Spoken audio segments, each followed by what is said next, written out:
Hello everyone. So just as a little PS to my video about infant self-rescue, I also wanted to tell you a story about a child, and the story is in Dr. Christopher Green's toddler taming book, I believe. And in this book he tells about a family that are hanging out by the pool, and one little boy fell into the water.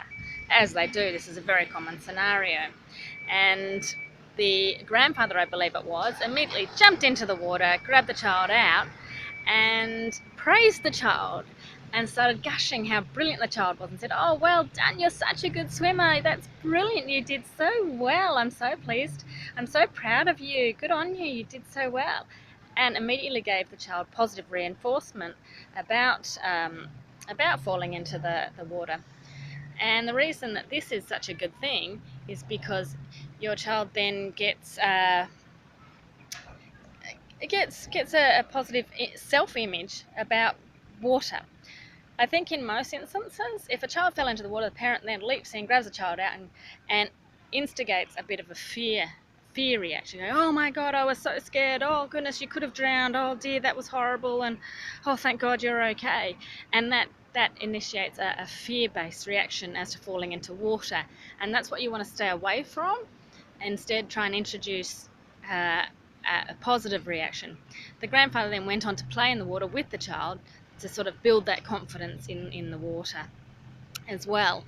I did have a situation recently where my daughter who is a lot older and is quite confident in the water generally, but she was playing in a floaty ring and somehow she fell out and her head went into the water and her sort of feet were stuck up, so she was a bit stuck for a little bit.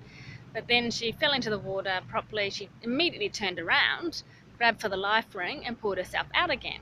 Now, because I was watching it and I was about 2 steps away from her, I could see that her initial reaction was, "Oh my gosh, that was scary."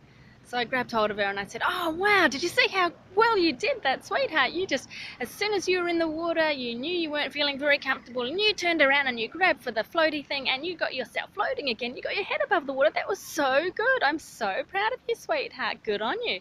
And she put this big smile on her face and she felt very proud. But she did say, "Oh mummy, I was so scared." And I could say, "Yes, it is scary, isn't it?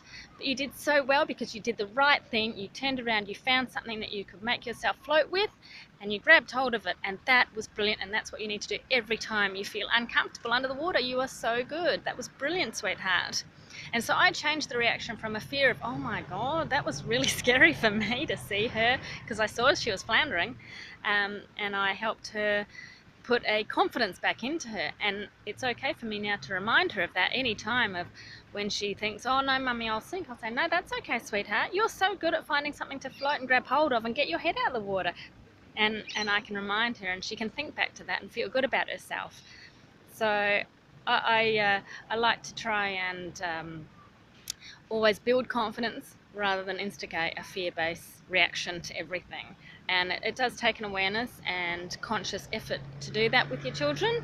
However, the benefits that you will reap from doing that with them is well worth the effort. So hopefully that little tip will come to mind at any time your child does something that's pretty scary, such as like climbing up over things really that might be dangerous. Instead of saying, "Oh, don't climb over that, you might fall, that's really scary and dangerous," you can say, "Oh wow, your climbing skills are so good. I like how you stopped when you got to that height, and because you knew that that was as tall as you wanted to be. So that's good that you stopped and didn't climb any further," and that kind of a thing. So you can use it. It just takes a bit of thinking, as does everything with child rearing. So I hope you like that little tip, and thanks for watching. Till next time. Bye.